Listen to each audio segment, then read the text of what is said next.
Good morning. Are you ready for another round of celebrating? That is, if you ever stopped celebrating. This is a live look from Union Station. We are live along the Super Bowl parade route. As you can see, crowds are already lined up, jockeying for a great view.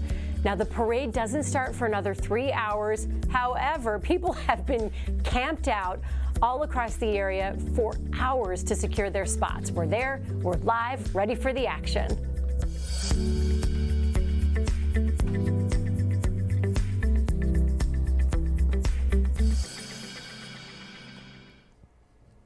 Good morning. This is Open Mics with Dr. Stites. I'm not Dr. Stites. I'm Alexis Del Cid, filling in for Dr. Stites today. And on this Valentine's Day, we're talking about the mind-body connection when it comes to love and your health, and heartbreak and your health. I'm here with two of our favorite guests. We have Dr. Travis Love, cardiologist, and Dr. Greg Nawalnik, a psychologist who's breaking it all down for us. And of course, we're talking about as well the Super Bowl, the euphoria, what a third Super Bowl win means for the collective well-being of the hearts and minds of Kansas City, the whole community. I want to start, though, with Alan Van Zant, who is along the route right now. Alan, where are you, and how is parking? Well, hi there, Alexis. You can certainly see we are in the heart of the Chiefs Kingdom this morning as we're getting ready for the Super Bowl victory parade and celebration. And to give you an idea of where we are, we're right outside the Westin Hotel here, and you can see Union Station behind me here where it all will wrap up today after the parade, which begins at 11 a.m. The parade starts at 6th and Grand downtown. It will come south through to Pershing Road and then wrap up right here at Union Station. And again, it's almost surreal to say, but this is back-to-back championships for the Chiefs, 3 in 5 years. And so I think with the Royals winning in 2015 and then now 3 Super Bowl celebrations, the city's got it figured out on how to celebrate big championships. So we weren't the first to the party this morning. You can see the crowd here is built up pretty good, but there were people here camped out overnight. They set up some tents right along the parade route. I would say brave, cool temperatures. It's not the bitter cold that we have had for the past 2 Super Bowl celebrations. It's already about 33 degrees here in Kansas City, warming up to 60 today. So it is going to be a beautiful, cloudless day to celebrate another Chiefs championship. Now, going back to last year, we've got video of last year's parade. You'll remember you could see your breath. It was teens, early low 20s as things kicked off in the morning. It was cold out here, but I've just got the light jacket on now. I had a coat earlier this morning. We were here at 6 o'clock to stake our claim to some spot here, but really it's going to be a very comfortable day for this parade, again, that starts 3 hours yet from now. Now, why are we here as the University of Kansas Health System, you might ask? Well, more than being emotionally involved like everyone as part of the Chiefs Kingdom, we are the official healthcare provider to the Chiefs, and our physicians will be a part of the parade. You can see last year now, our physicians celebrating along with the team. We'll be keeping an eye on our docs as they roll down the parade route, and we really want to shout out to them. That being such an integral part of the team. We have heard Chiefs leadership on so many occasions say that their partnership with the University of Kansas Health System and our physicians give the team a competitive advantage over other teams. So here are our 5 physicians. They are J.P. Darsh, starting on the left, Brian Vopat, Paul Schreppel, Scott Mullen, and Luke Thompson, are 5 physicians that we will be looking forward to seeing on the parade route that again begins at 11 a.m. They were a part of the team in Las Vegas as they beat the San Francisco 49ers 25-22 in overtime. And I think of note also is that we have a clinic right at the Truman Sports Complex, right next door to GEHA Field at Arrowhead Stadium. And that is where the players get their care, that is where the staff gets their care, and that is where you can get your care as well. It is an open clinic, open to everyone. And so it's pretty special to be able to say that your doctor is the same doctor that cares for Patrick Mahomes, Travis Kelce, and the rest of the Chiefs. And so we are so glad to be a part of this partnership with the Kansas City Chiefs and a part of this amazing celebration here at Union Station. Again, it's a full day of fun. The parade starts at 11, and then the celebration here behind where players and staff and others will be talking to the crowd. And for many of the million or so people who might come today, they may not have ever been to a Chiefs game, but they're certainly part of the Chiefs kingdom here today. And, you know, I say a million, it might even be more. For the last couple celebrations, they estimate between 800,000 to 1 million people have come to the games, or come to the celebrations. But with temperatures expected to get up towards 60 today, feeling great out here, I bet we're going to see even more, Alexis. Speaking of, Alan, we have to ask, any word on the ground if Taylor Swift is planning on being here? I knew you were going to go there, and no, she is not going to make an appearance here today. She has a concert in Australia on Friday, Saturday, and Sunday. So I saw that her plane left from LA last night, was stopping in Hawaii on its way to Melbourne, Australia. So she is not going to be here today. But frankly, I think part of the security team for the parade probably pretty happy about that, as all the extra considerations they would have had to take care of, knowing that Taylor Swift would be in the crowd in addition to all their favorite superstars with the Chiefs. But you can see that's not going to slow down people from showing up today, that Taylor Swift is not here.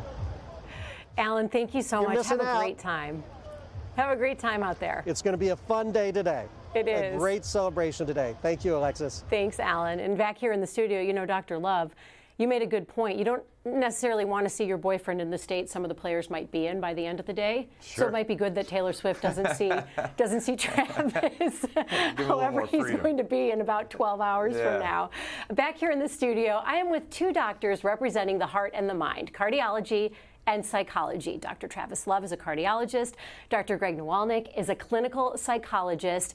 Both work here at the health system. We adore them. They're friends of the show. So want to talk about the Super Bowl. Before we get to, we were going to do a program on heartbreak and love and the heart, and then we got to talk about the Super Bowl, though. That has effects on the heart. Yeah.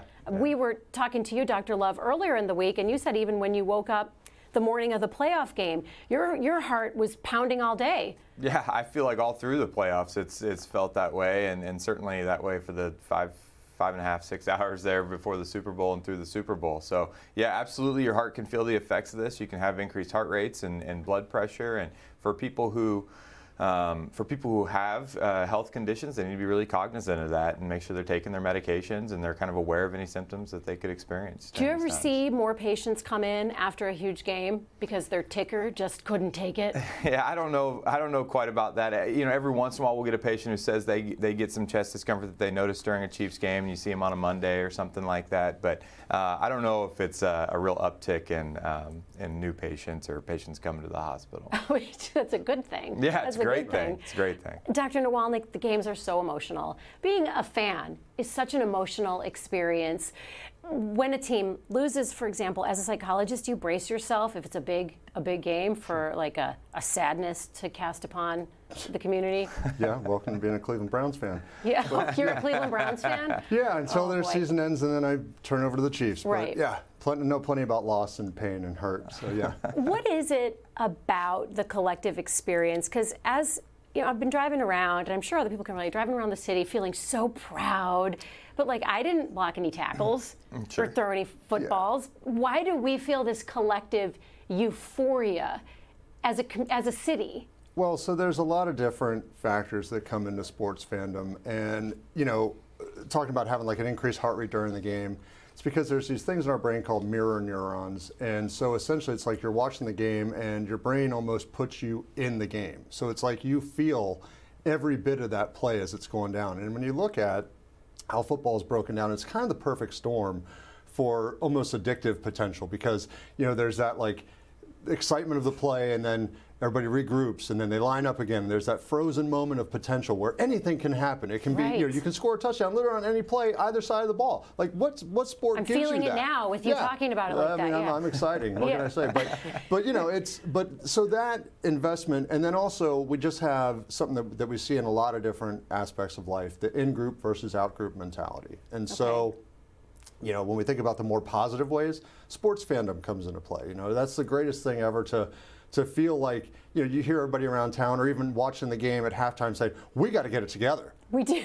Yes. I'm sorry, Jack. Are you going to suit up? You're going to head in there? Good. Go live those glory days. Go set them straight. Tell the greatest quarterback possibly ever to play what he's messing up out there.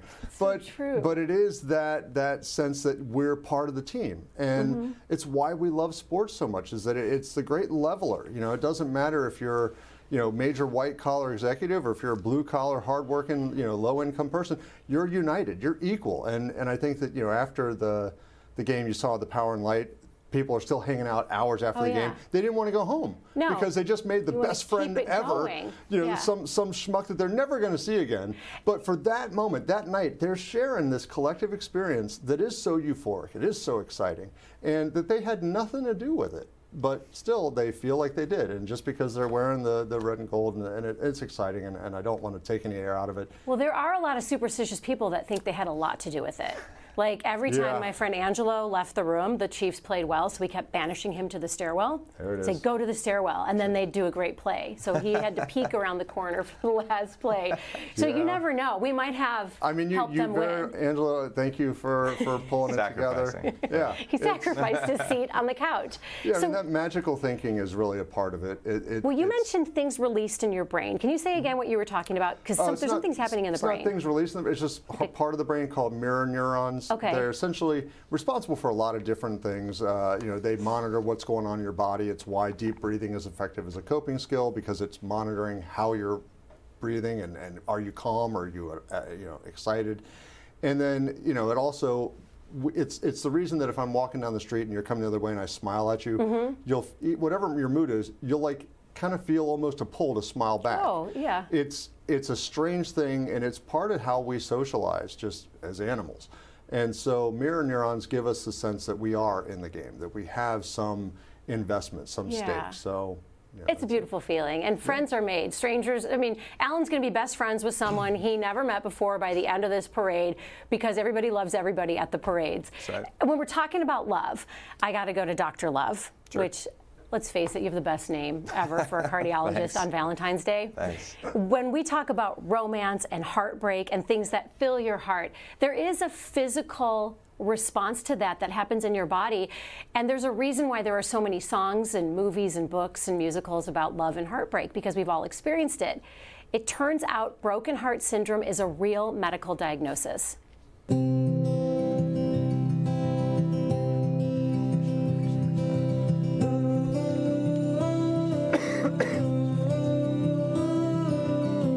you remember the first broken heart you ever had? Of course I do. The first one and the last one. How old were you? 17. What was his name? Brian. It could be argued heartbreak is the one universal human experience, whether it's a bad breakup, probably 22, 23 years old, it happened in college, or the loss of a loved one. I was really heartbroken when my mom passed away. We all know that gut punch that leaves you feeling like you may never be right again.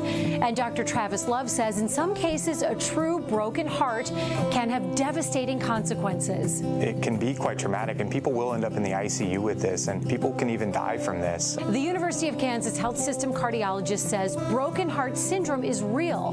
The more technical name for it, stress cardiomyopathy. Most of these patients present like people who are actually having heart attacks, so chest pain, shortness of breath. A lot of the data that we find on these patients, their EKGs and their cardiac enzymes, are very similar to heart attack patients. Most of the time, Dr. Love, and yes, that is his real name, says broken heart syndrome is treatable and reversible with medications and time. So it turns out time heals a broken heart is not just an expression either.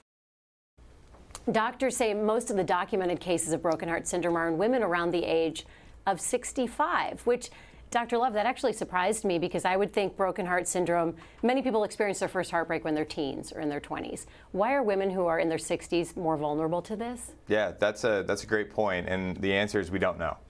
We just don't have a lot of understanding of why this happens and why it happens more commonly in postmenopausal women, because that's really the 90% of people who get this stress cardiomyopathy. So we don't know.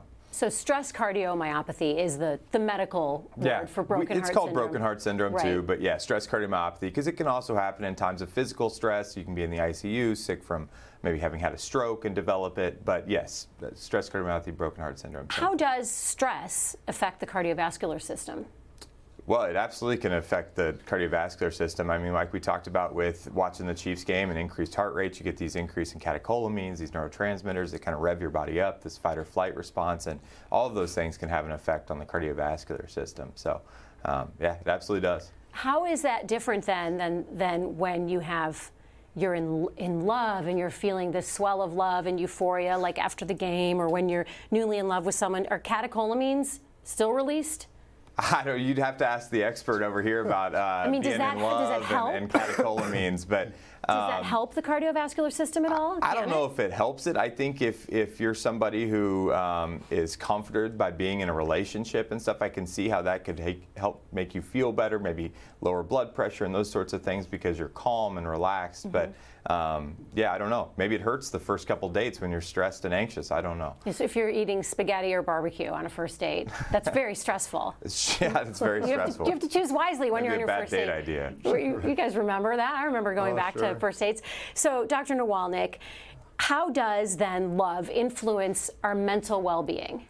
I mean, it's, again, so varied. Everybody wants it to boil down to one simple thing. But, you know, the reality is I think it's going to start with an individual's attachment style. And so for some people, the experience of love is almost something that they expect. It's like, you know, they grew up in a very nurturing, supportive household. They've had, you know, positive experiences when they go out and engage with other people. Relationships tend to go well for them. And even when the person's not there with them, they still feel secure that, you know, they might be thinking about me. They're not certainly out doing something terrible. And so that calm, that presence that you get with love can be very, you know, edifying, helps you kind of keep going. For other people, someone that has a more anxious attachment, or maybe avoidant attachment style, the idea of love looks very different. Instead of it being a more measured experience, you're seeing jagged spikes and peaks and valleys in terms of how they feel about it. You know, a first date, they may blow it up, and they go into it, they're so anxious. But then as they are going through the evening, they're like, you know what, this isn't that bad. I had a good time. They go home and they're like, that was the greatest date I've ever had in my life. You know? Now, is that true or not? Who knows? But it's one tiny little sample size that you're going to base this interaction on. And so they get these really super high expectations and hopes. But then as the relationship progresses, they start to, you know, those past experiences, if they didn't grow up in a very supportive environment, or they've had really toxic, damaging relationships in the past, that calm almost becomes an alarm for them. And so they start to panic and like, I gotta get out of this, I gotta flee. Or they start to misperceive, you know, if somebody doesn't call at a time they said, that's it, this is over. And so it's this alternating extremes of like, you know, idealization and devaluation that you can see where love becomes this just rocky roller coaster ride, and the poor other individual is just kind of hanging on for dear life. Like, I was really enjoying this, but I can't do this, you know. So it's such a varied experience of what love is to a different person. Are there specific hormones that are released when you're feeling love? So there's one that, I mean, you know, when you look at psychological research around love, there's so many split opinions. But when you think about neurotransmitters, oxytocin is the one that's going to get the most. You know, oxytocin. Yeah, oxytocin. It's basically the neurochemical that gets released from physical touch.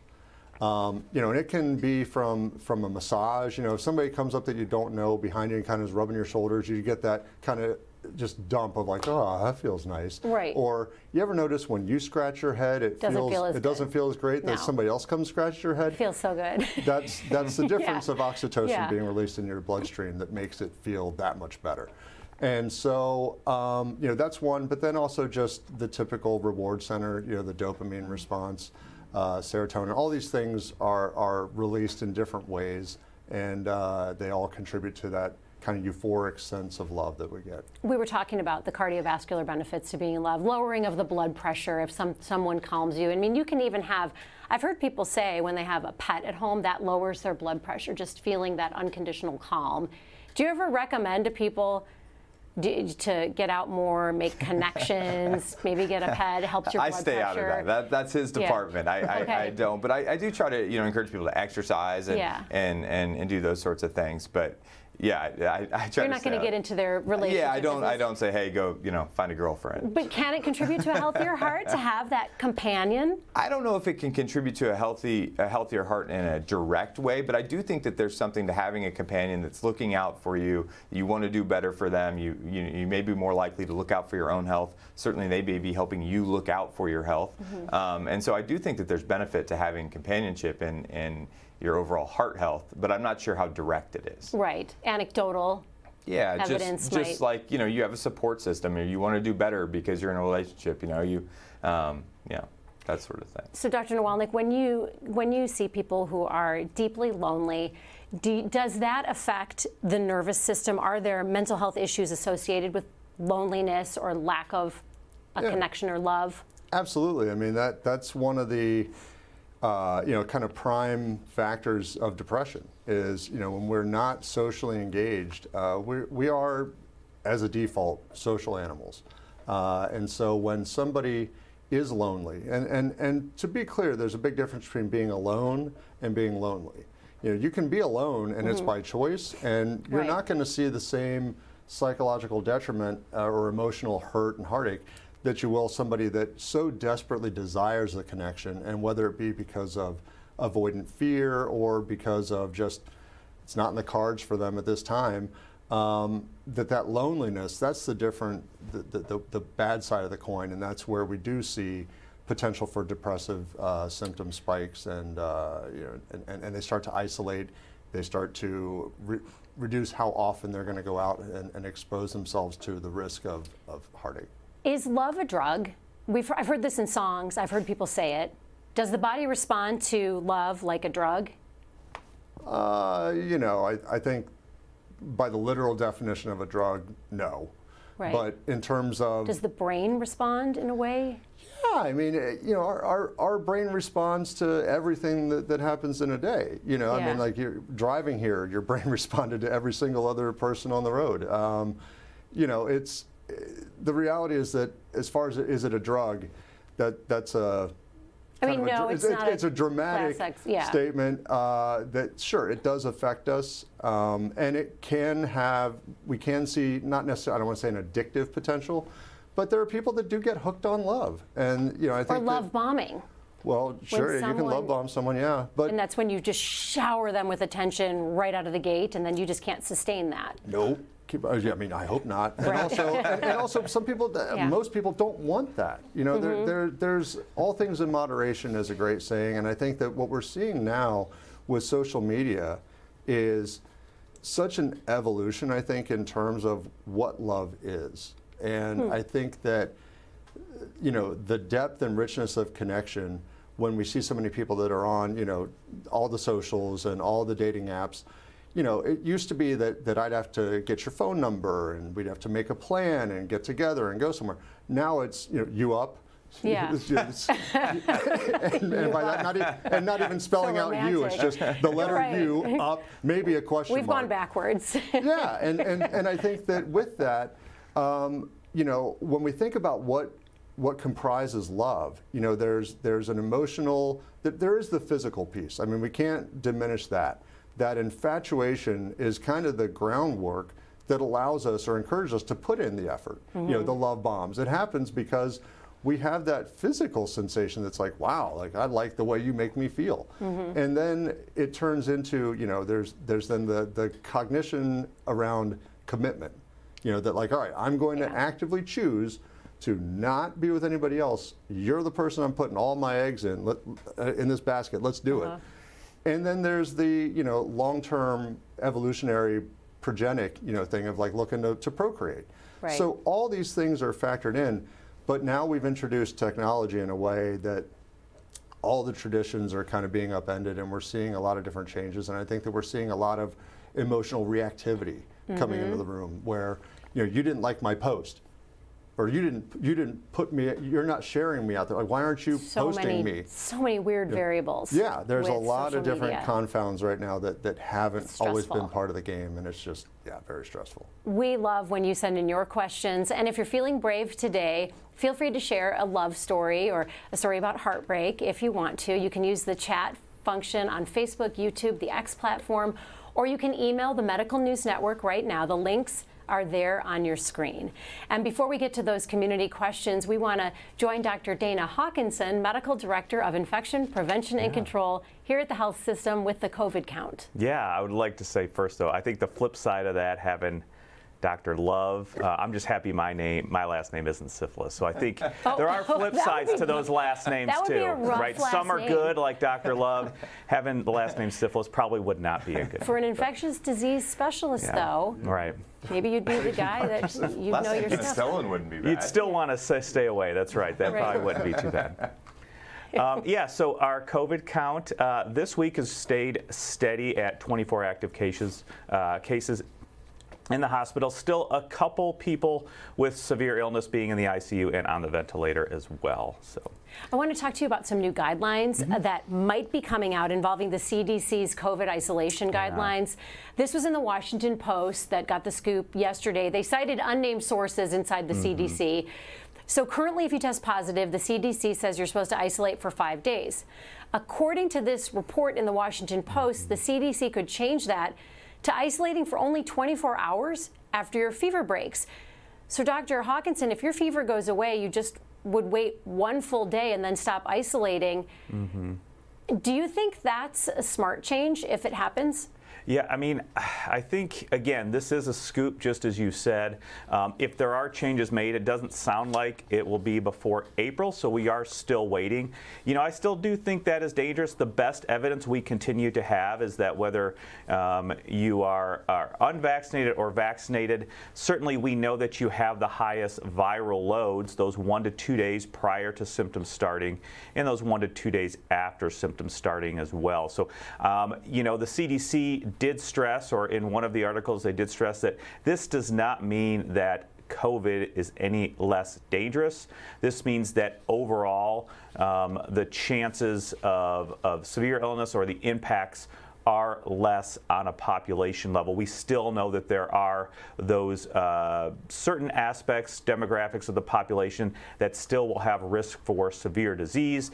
But again, getting vaccinated, being up to date with your vaccination, having a plan if you're positive, and getting on those antivirals are all going to help reduce that chance that you are going to the hospital. CDC in some of those articles did cite just the fact that there are considerations. Number one, it is difficult for people to take off work or to find childcare. We also know that probably in real life circumstances, many people are not adhering to the guidance of staying home for 5 days in isolation and then wearing a mask for those next 5 days, for a total of 10 days from when your symptoms first started anyway. So we will wait and see what they say. I would still encourage people that, if you do have if you are positive, I think it's still going to be important to isolate if you can. Stay inside, and then also continue to wear a mask if you can. But I think this is interesting news, and we'll just see what the final recommendations are. Okay, Dr. Hawkinson, thank you. Thank you for that insight. Want to check in with what the community is asking now when it comes to love and heartbreak and the heart. We have a question from Betty. Betty's got an interesting question. Why do you think that we associate love with the heart? What's your take on that? I know there's not a scientific answer to this, but so, when we mean the heart, I think it's just differentiating from our mind and our feelings. And so I think heart is kind of the bucket in which that falls. I don't know if we want to talk about the shape of the heart and where that comes from, but it's actually meant to represent the posterior of a female. Interesting. Okay, that's love for some guys.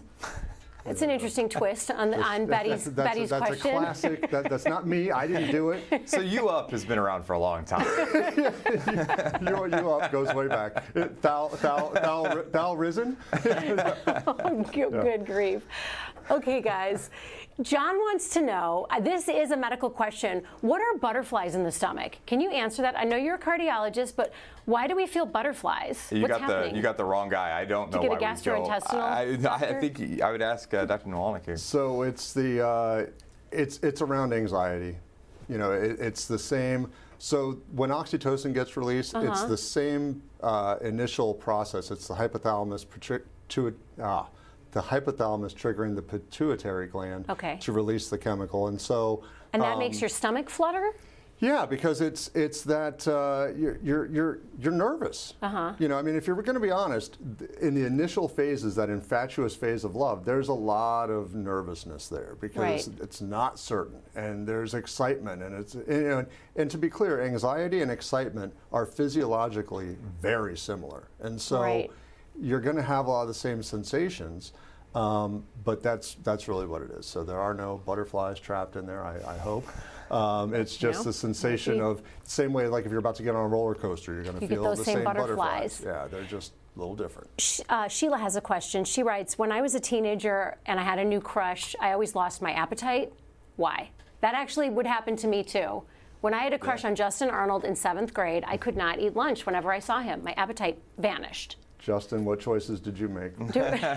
So why is that? Why do we lose our appetites? Same thing. Anxiety? It's that anxiety, yeah. Exactly. It's the rush. Is there a scientific definition of love? This is what Ashley wants to know. How do you measure love and heartbreak? I don't know. You know how to measure real stress and cardiomyopathy. Just the heart. Yeah, that's what I. And is there a scientific definition that can define between love, infatuation, or something unhealthy? So I think that if love is just a deeper level of infatuation. I mean, there's infatuation is sort of the doorway to the house of love. Okay. So you really, I mean, and to be clear, there are several different types of love. You know, there's like the love between a parent and a child. There's a love between peers, friends, sports fans. You know, sharing their love. And a pet, you know, obviously all these loves very different. You know, it's like you want to love your pets, but don't love your pets. Right. So, you know, there's not a specific clinical definition of love. The best thing I can say is you know it when you're in it. When it comes to some final thoughts on the topic of love and the heart and the mind, Dr. Nawalnik, what do you want people to know as they wake up on Valentine's Day? This is a big emotional day. Got the Chiefs parade, you got a lot of roller coasters of emotions with some people hoping for Valentine's, some people going on dates for the first time. Yeah. What do you tell people? Well, so number one, I think that things like Valentine's Day sometimes can put a lot of pressure on relationships. Let's not make it a one-day thing that did you get it right or not, or we call each other, what'd you get, or what'd you, it's not about that. Let's think of it as just a reminder to do the things that we want to do with the people that we want to do it with. And if you're in a relationship that isn't fulfilling you, that you kind of wake up today, you've dreaded today for maybe a couple weeks, knowing that it wasn't going to be everything you wanted it to be, then take that as a sign and take care of yourself. Maybe explore another option, get out of this relationship, because, you know, to quote the great Christmas movie, love actually is all around us. And while you're in this relationship, oh, that's one of the best. Yeah. But while you're in this relationship that isn't feeding your soul, that isn't taking care of you, you might be blocking yourself off to someone that you really could find a fabulous mutual love with. That's great advice. And Dr. Love, when it comes to just the sheer excitement of today, people are going to be out. They're going to be out all day. The weather's great. They might be having many beverages. So what do you tell people as a doctor on how to make sure they stay healthy and they don't wind up in the ER with a heart flutter or something? Yeah, so enjoy the day. I mean, this is an unbelievable day for us. I mean, this is such a big deal to have back-to-back Super Bowls and doing the parade. But From a heart standpoint, from a health standpoint, take your medications, please, in the morning. Take them in the evening when you get home. If you're going to have some beverages, nothing wrong with that, but just please try to do so in moderation. If you have chest pain, if you're having any issues, you know, we're here. We're open. Right. So. 24 hours. And whatever you do, get a safe ride home. Yeah. For sure. Always can do that. Absolutely. Thank you so much. We know that you both have patients to see and work to do. We appreciate your time. Thank you to everyone for watching. Dr. Stites will be back here next week, and then we'll see you back here tomorrow, again, for All Things Heart. Have a great day. Misdiagnosed for years, stuck on oxygen with no answers, until she came here to the University of Kansas Health System. I'm Alexis Del Cid. On the next All Things Heart, meet the patient and the doctor who she says gave her life back. Subscribe to our morning medical update and Open Mics with Dr. Stites podcasts. Now, everywhere podcasts are available.